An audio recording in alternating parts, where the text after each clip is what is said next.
Bonjour à tout le monde. Aujourd'hui, un cadre un peu spécial. Je vous avais dit la semaine dernière que je recevrais un invité et que la Vierge Marie serait à l'honneur.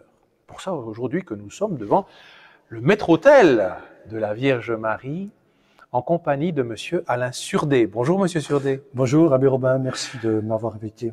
Mais c'est un plaisir. C'est un plaisir parce que Monsieur Surdé a beaucoup de choses à nous dire. Un témoignage particulier, un témoignage très fort, témoignage personnel, de foi, de recueil, en même temps de témoins qui se sont passés du côté de San Damiano. Alors Monsieur Surdé, qu'est-ce qui s'est passé le 29 septembre 1961 à San Damiano? Tout à fait. Alors tout commence effectivement cette date-là et ce jour-là, dans le petit village de San Damiano, situé au nord de l'Italie, à environ 20 km de la ville de Plaisance, donc Piacenza, une belle jeune dame inconnue frappe à la porte d'une humble maison paysanne où une femme est à l'agonie. Cette femme s'appelle Rosa Quattrini. Elle a plusieurs plaies ouvertes à son ventre. Elle a fait plusieurs séjours à l'hôpital de Plaisance, car elle ne s'est jamais remise d'une 3e césarienne pratiquée il y a plusieurs années de cela.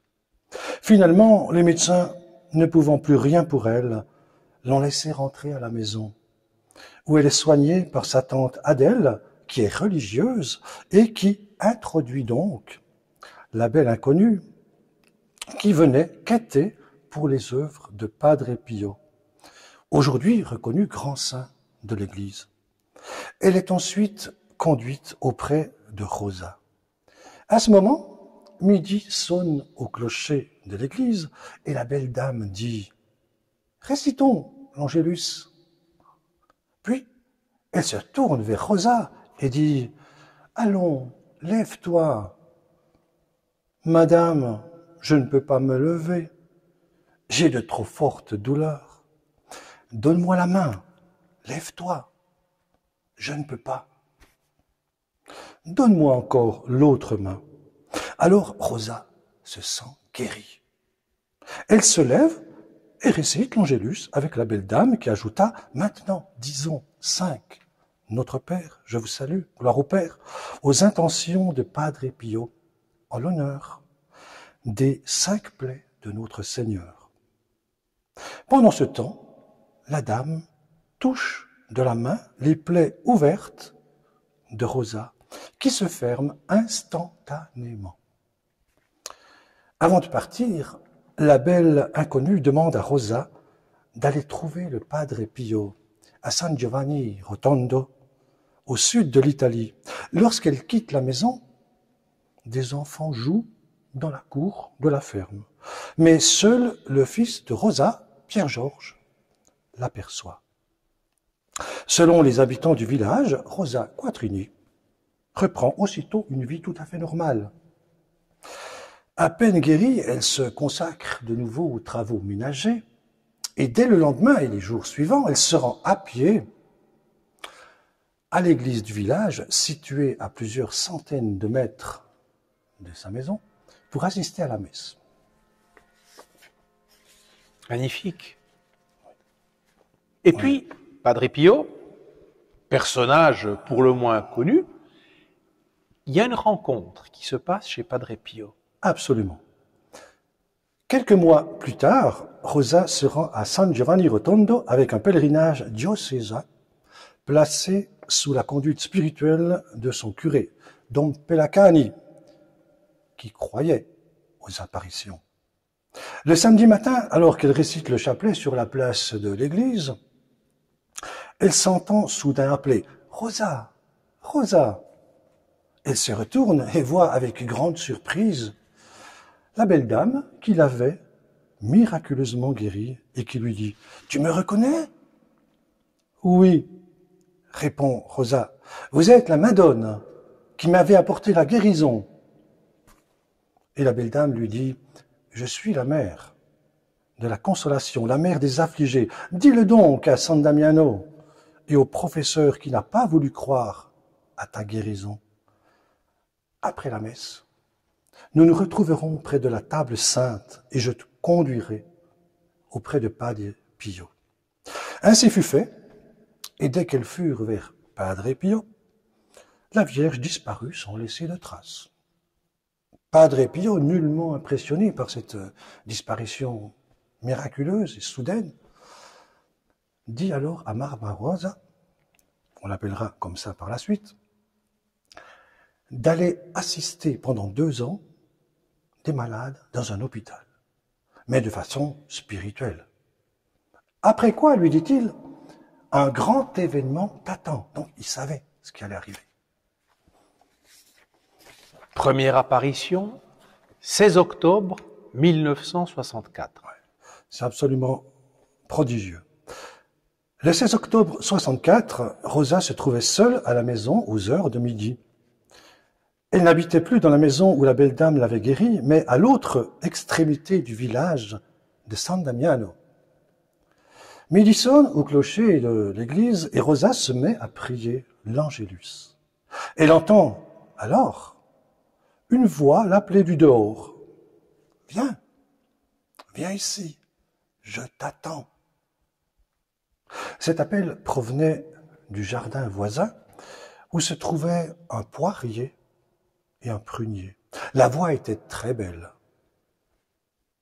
Arrivée au milieu de la cour, Rosa voit une nuée éclatante de lumière et parsemée d'étoiles d'or et d'argent descendre du ciel et se poser sur le prunier. « Je ne voyais encore personne, » a dit Rosa, « mais je ressentais une grande joie dans le cœur. Je me suis mise à prier. » Un instant après, est sorti de la nuée un grand globe rouge qui s'est posé sur le poirier. Alors, la nuée disparut, tandis que se tenait la Madone. Ce sont les paroles de Rosa. La Madone était entourée d'une vive lumière. De ses mains sortaient de grands rayons lumineux pleins de pétales de rose qui tombaient à terre. Quand j'ai vu une telle splendeur, a dit Rosa, j'ai invoqué la maman céleste en lui disant « Je ne suis pas digne que tu viennes auprès de moi. Mais dis seulement une parole et je t'écouterai. » Le visage de la Vierge était triste, dit Rosa. Alors, je me suis mise à pleurer. Et j'ai demandé pardon pour moi, pour mes proches, pour le monde entier. La Sainte Vierge me regardait, me fixait, mais ne parlait pas encore. J'ai commencé à réciter le rosaire. Elle m'a alors souri et m'a délivré son premier message, qui commençait par « Ma fille, je viens de très loin ». Voilà. Et elle m'a dit qu'elle reviendrait chaque vendredi pour me livrer de nouveaux messages. Alors moi, j'ai dit à la Madone, mais comment me croira-t-on? Je ne suis qu'une pauvre paysanne, ignorante, on me jettera en prison. Alors elle m'a répondu, ne crains pas. Je vais te donner un signe. Cet arbre se couvrira de fleurs. La Vierge s'en alla et au même instant, le poirier fut couvert de fleurs, à tel point qu'on ne voyait presque plus les feuilles. On était en automne, les fruits étaient encore sur l'arbre et une branche, intéressant, une branche du prunier que la Vierge avait effleurée en partant, a également fleuri instantanément. Ce phénomène a duré 3 semaines. Des milliers de personnes l'ont vu. Paraît-il qu'on en a même parlé jusqu'au Japon. Alors je rappelle quand même ce soir que nous ne sommes pas encore suivis au Japon, mais actuellement nous sommes suivis dans 11 pays. Donc bienvenue encore à chacune et à chacun qui nous suivait et qui écoutait ce soir cette fameuse histoire de Saint Damiano. Alors aujourd'hui, M. Surdé nous a raconté ses premières apparitions, quelque chose que tout le monde, dans le fond, peut découvrir. Mais lui-même a rédigé, après avoir recueilli des témoignages, 2 ouvrages, 2 volumes qui sont vraiment des recueils de témoignages. Absolument. Alors ça, c'est un témoignage personnel, un recueil personnel. Dans le fond, quelle est aujourd'hui votre expérience de San Damiano? Alors c'est vrai que avec mon épouse, parce que j'ai la grâce de le vivre vraiment avec mon épouse, nous avions fait quelques pèlerinages. On s'était rendu à Lourdes, à la Salette, mais on avait entendu parler d'un endroit dans le nord de l'Italie qui s'appelait San Damiano, par un couple ami qui nous en a parlé avec tellement d'enthousiasme qu'on a décidé de nous y rendre. Nous avons donc rejoint un car de pèlerins alsaciens qui nous a emmenés à San Damiano. Donc nous avons voyagé toute la nuit et nous sommes arrivés vers 4h30 du matin. On prie beaucoup à San Damiano, hein. Il faut savoir qu'il y a un premier rosaire à 5h du matin, ensuite il y a la messe, un deuxième rosaire en fin de matinée, avec bénédiction de la Sainte Vierge, un troisième rosaire en fin d'après-midi. On peut écouter de très belles conférences, des témoignages aussi, et une adoration eucharistique aussi est organisée à l'église de San Damiano. Donc c'est très petit comme endroit, mais c'est très dense ce qui s'y passe. Et c'est vrai que lors du premier pèlerinage que j'ai fait, j'ai eu une grâce très personnelle que m'a expliqué quelques semaines après une mystique suisse. Ça m'a incité à revenir. Seulement, j'avais quelque chose en plus dans ma poche, un dictaphone, dans le but d'enregistrer, je ne savais pas pourquoi, hein, mais d'enregistrer des témoignages de pèlerins qui voudraient bien me confier les grâces qu'ils ont reçues. Et ça a marché, au-delà de mes espérances.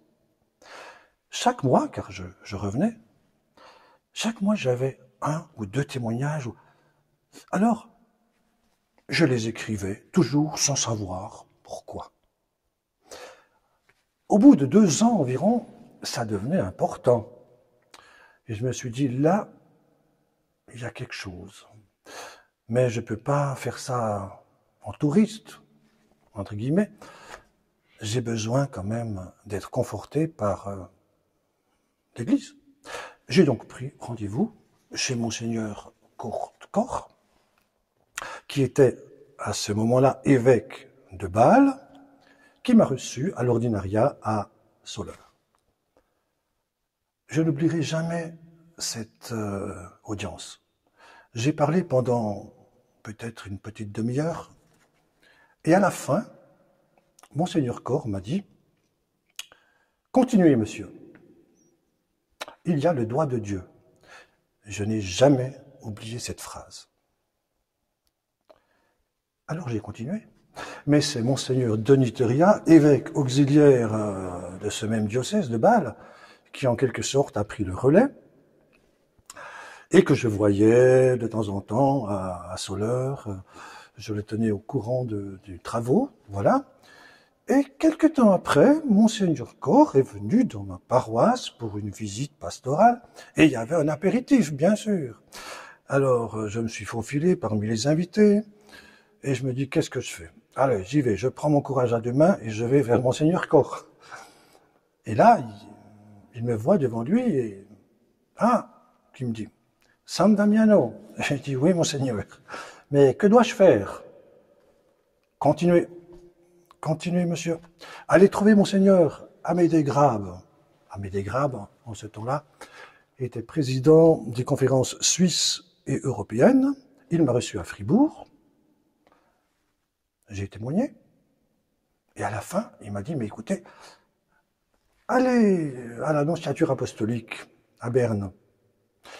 C'est ainsi qu'en 2005, je me suis retrouvé dans le bureau du nonce apostolique, qui m'a écouté, et à la fin, qui m'a dit, eh bien, monsieur, il vous faut publier. Publier un ouvrage pour le grand public, mais auparavant, faites tout contrôler votre travail par un mariologue, un spécialiste de la Sainte Vierge. Oh là là, publier, je n'y avais pas pensé. Ok.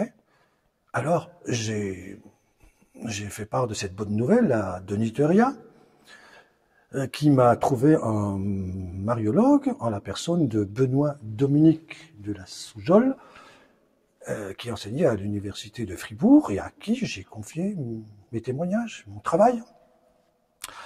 Et c'est vrai que après quelques semaines, je recevais le verdict. Tout est OK, tout est en ordre avec la foi catholique. Vous pouvez publier. Merveilleux. Comme tout s'est enchaîné durant toutes ces années, c'est voilà. Et puis j'ai quand même téléphoné au fils de Mama Rosa, Pierre-Georges, qui, lorsqu'il était enfant, a vu sortir la belle dame que ses copains n'ont pas vu sortir. Voilà. Et je lui ai fait part de mon intention de publier. Et il m'a dit, monsieur, vous avez mon accord, vous pouvez publier dans n'importe quelle langue. Aucun problème. J'ai eu l'immense chance, je dirais une grâce aussi, de pouvoir faire part de ce projet au père Jean de Robert, qui était un fils spirituel de Padre Pio. De nouveau, on revient à Padre Pio, qui m'a dit, monsieur, publiez, il faut absolument que vous publiez ce livre sur San Damiano. Parfait.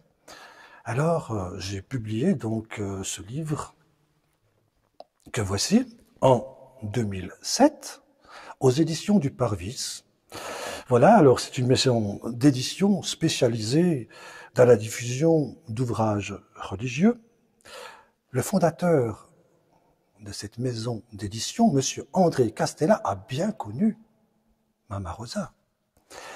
Il s'est souvent entretenu avec elle et a pris connaissance des messages que Notre-Dame des Roses transmettait à Mama Rosa, l'instrument du ciel.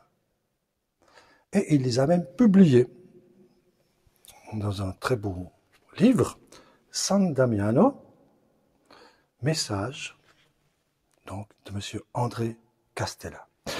Alors pour en revenir à ma publication, il fallait quelqu'un pour faire une préface. Alors de nouveau, tout s'est enchaîné merveilleusement et j'ai eu la chance d'être reçu en ce temps-là à Yverdon par le prêtre. Donc c'était tout simplement Martial Piton, voilà, qui s'est déclaré heureux de me faire cette préface, parce que lui-même, m'a-t-il dit, avait connu sa vocation à la prêtrise à San Damiano. Et alors, après la publication de ce livre, il y a eu des téléphones, il y a eu des nouveaux contacts. J'ai eu la grâce d'être appelé par Radio Vatican, qui m'a consacré une émission à ce sujet. Et puis, j'ai repris mon bâton de pèlerin, parce que on m'a appelé de pas mal d'endroits. En tout, ça a couvert quand même la Suisse, la France, l'Italie, la Belgique. Je me suis retrouvé notamment en France du côté de Montpellier, de Bordeaux, etc. Et puis, si j'avais mis 7 ans pour faire le premier ouvrage, il ne m'en a fallu que 2 pour faire le deuxième suite à tous ces... C'était plus facile, parce que j'avais beaucoup de gens qui venaient à moi. Voilà. Et ce deuxième ouvrage, que voici, San Damiano, témoignage, volume 2, a été également contrôlé par l'Église. Et Monseigneur Denis Thuria, vraiment que je remercie encore aujourd'hui, a trouvé en la personne de Monseigneur Traufer, qui était vicaire général du diocèse de Bâle, justement, eh bien quelqu'un qui a à nouveau contrôlé tous ces témoignages et les a reconnus conformes à la foi catholique. Donc, j'ai publié, et la préface, alors cerise sur le gâteau, a été rédigée par Monseigneur Raymond Segui, évêque émérite d'Autun, Châlons, Mâcon, abbé de Cluny. Parce qu'il faut savoir que Monseigneur Segui venait aussi à San Damiano. Et il venait avec un quart de Lourdes. Voilà. Après coup, ça m'a encouragé à faire connaître ce deuxième livre à l'évêque de Piacenza. Alors, j'ai demandé une audience. Et puis, ça a marché. Monseigneur Ambrosio, qui parlait le français très bien, m'a reçu. Et j'ai parlé pendant peut-être une demi-heure. Je lui ai dédicacé le livre, je lui ai offert, il m'a dit qu'il le lirait. Et à la fin, j'étais assis à 5 mètres de lui, il était à son bureau là, il m'a demandé de me lever. Ah bon? Alors je me suis levé. Il s'est levé, il s'est approché, il est venu vers moi, il a fait un grand signe de croix, et il a dit, monsieur, je vous bénis et je bénis votre travail. Continuez. Je ne vous cache pas qu'en sortant de là, j'étais euphorique, je le reconnais, pendant quelques instants. Avais-je rêvé? Ben non. C'est comme ça, mais voilà. Et puis, je suis entré ensuite en contact avec Monsieur Castella, de nouveau, des éditions du Parvis, et nous avons traduit ce deuxième volume en langue italienne et en langue allemande. Voilà. Dans le fond, ce recueil de témoignages pourrait aussi faire office pratiquement d'ex voto, de personnes qui disent eh ben, « je rends grâce d'avoir vécu ça ». Et vous avez été le vecteur qui a réceptionné, alors bien sûr c'est une grâce de recevoir ces témoignages, en même temps une confiance, mais c'est un trésor qui n'est pas là pour rationaliser la foi, mais pour donner un rayonnement très concret de ce qu'aujourd'hui Marie continue de faire, notamment dans des sanctuaires mariaux, mais ailleurs, parce que c'est sa mission particulière. Alors, vous, est-ce que vous auriez, Monsieur Surdé, quelques témoignages personnels? Il y en aurait pas mal.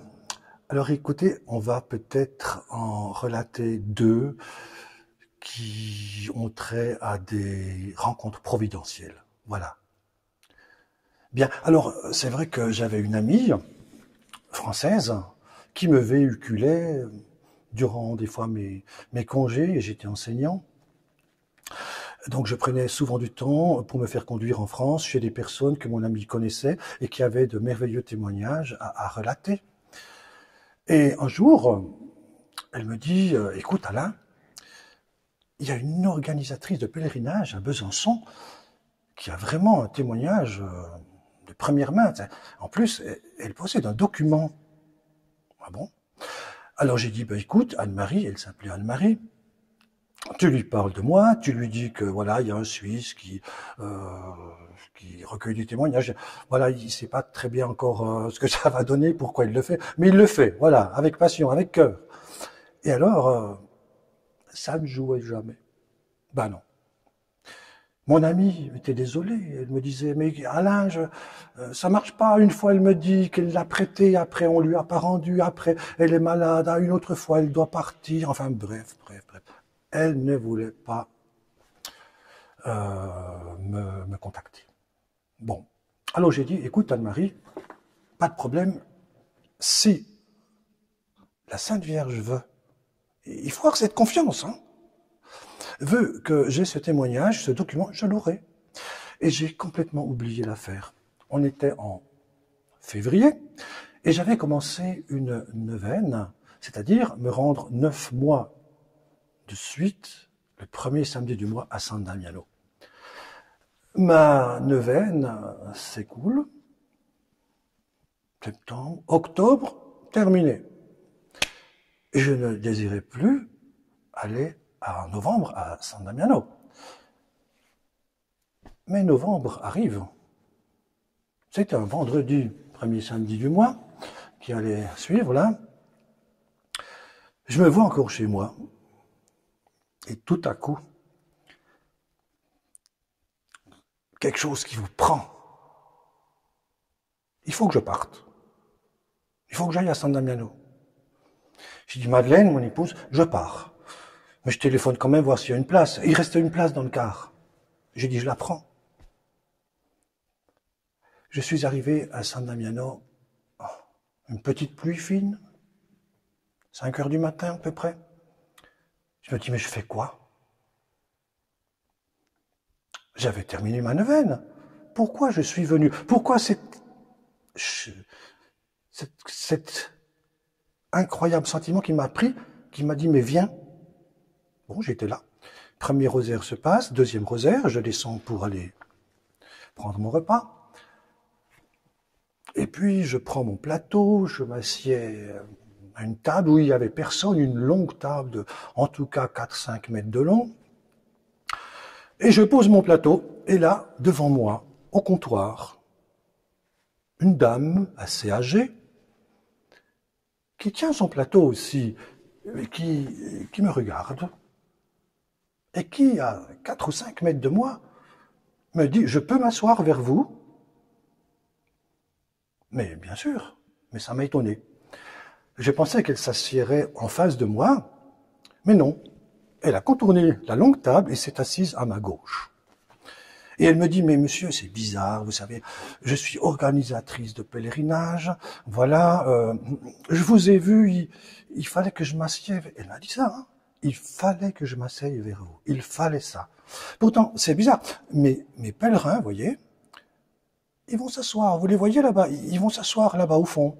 Puis moi, je ne vais pas manger avec eux, je m'assieds vers vous. Est-ce que vous pouvez m'expliquer pourquoi? Oh là là, je ne m'attendais pas à ça, là. Puis je lui dis, oh, vous savez, c'est San Damiano. Il y a sûrement une raison. Et puis, nous bavardons. Et elle me dit, mais écoutez, je ne devais pas forcément venir ce mois, d'habitude, non, novembre, je viens pas, d'habitude, je sais même pas si ça m'est arrivé une fois. Et je lui dis, moi non plus, je ne devais pas venir ce mois.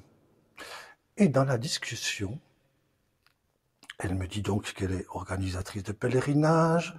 Ah bon? De quelle région? Besançon. Ça y est, j'avais compris. J'avais compris pourquoi j'étais là. J'avais compris pourquoi j'avais eu cette envie incroyable de retourner à San Damiano, alors que je ne devais pas y retourner. J'avais compris qu'à côté de moi, c'était la dame qui n'avait pas voulu me recevoir pour me livrer, me donner un certain document. Alors je lui dis, mais Besançon, mais vous êtes Madame Cordier. Coup de fusil. Incroyable. Elle m'est tombée dans les bras.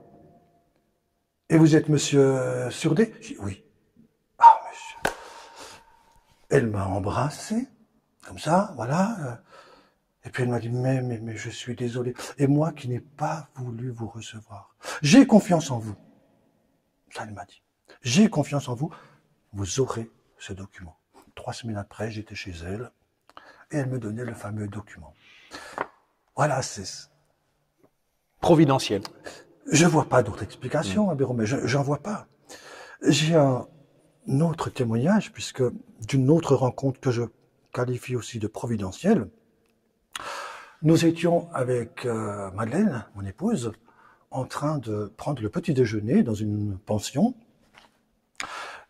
Et c'est vrai que tout à coup, entre un couple très distingué.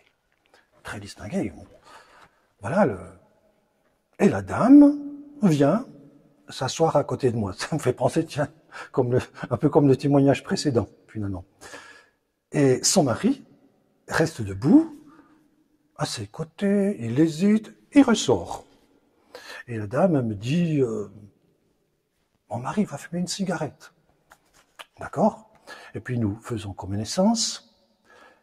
Alors elle me dit que son mari est diplomate, qu'il est consul pour le Chili, et que tous deux résident présentement à Milan. Ok? Et puis nous parlons de San Damiano, elle me raconte les grâces qu'elle a connues là. Et puis je lui parle aussi, j'avais déjà publié le premier livre. Et puis je lui dis, mais écoutez, j'ai recueilli des témoignages, j'ai publié aux éditions du Parvis. Vous connaissiez Monsieur Castella? Je dis oui, bien sûr, je connais. Ah, qu'elle me dit, quel dommage que vous ayez publié ce livre. Je dis, mais pourquoi? Ben parce que moi j'ai un témoignage de première main que j'aurais toujours voulu transmettre, et puis finalement je l'ai jamais fait, et je m'en suis toujours repenti. Alors là, je lui dis, mais c'est peut-être pas trop tard, et je sors le dictaphone. Alors là, elle était heureuse. Elle se levait, elle est allée trouver la dame qui tient la pension, c'est Bettina, Et puis Bettina qui m'avait aidé aussi parce que c'était la voisine de Mama Rosa. Enfin, tout ce, il n'y a pas de hasard là. Et puis Bettina me dit venez, monsieur, venez dans mon salon, vous serez plus à l'aise pour enregistrer le témoignage de cette dame. Alors voilà, on s'est assis là sur le canapé du salon, j'ai tendu mon dictaphone et elle m'a livré ce témoignage. Et elle m'a dit à la fin, monsieur, si vous saviez comme je suis soulagée, je suis heureuse d'avoir pu faire ce témoignage. Et alors, Abbé Romain, je ne vous cache pas que ce témoignage a une saveur particulière pour moi, puisque le personnage principal de ce témoignage, c'est le pape Jean-Paul II. En plus. En plus. Monsieur Surdé nous met vraiment l'eau à la bouche de ce qu'il a pu recevoir. Alors, quand nous avons préparé cet entretien, j'ai trouvé quand même très important de voir combien Monsieur Surdé, à chaque étape de ses recherches, de la récolte de ses témoignages, a tenu à remettre ça, dans le fond, dans les mains de l'Église. Absolument. Et que les autorités de l'Église puissent valider à chaque étape ce qu'il récoltait, avec une conformité de la foi, de la mariologie. Absolument. Ça s'est fait de manière très sérieuse. Pourquoi je dis ça? Parce qu'aujourd'hui, c'est vrai qu'on devient un peu méfiant et suspicieux de toutes ces révélations un peu privées. Et Monsieur Surdé a tenu, je dirais en objectivité, en responsabilité et avec beaucoup d'humilité, à être chaque fois validé par les autorités de l'Église dans tout ce cheminement jusqu'à la promulgation de cet ouvrage. Alors, c'est vrai qu'aujourd'hui, il y a deux choses que j'aimerais encore peut-être avoir de votre part. La première, sans doute que nous aurons des personnes qui diront « oui, dans le fond, ces témoignages, est-ce qu'on peut vraiment y donner beaucoup de crédit? Est-ce que vous n'en avez pas rajouté ?» Vous savez, on vit dans un monde aujourd'hui qui posera beaucoup de conditions. Pourquoi? Parce qu'on dira pourquoi lui reçoit ces témoignages, pourquoi on s'adresse à lui, pourquoi pas moi?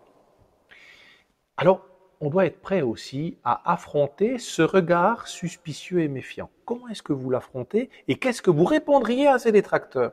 Et puis peut-être la deuxième question, qui est sans doute la question subsidiaire, après toute cette expérience de San Damiano, qu'est-ce que ça modifie en vous par rapport, je dirais, à l'effusion de votre foi de chrétien? D'accord. Pour la première partie de la question, pour ceux qui se poseraient des questions, voilà. D'abord, j'aimerais leur dire que je les respecte infiniment parce que nous sommes tous en chemin. Voilà. Donc, aucun problème là-dessus. J'aimerais apporter d'autres considérations. C'est que finalement, on dit qu'on reconnaît un arbre à ses fruits. Or, les fruits de San Damiano sont très bons. Conversion, vocation sacerdotale, religieuse, retour à la prière quotidienne, chapelet, rosaire pour beaucoup, et il y a une infinité de témoignages là-dessus. Un retour au sacrement, la confession, ben oui, qui demande de l'humilité.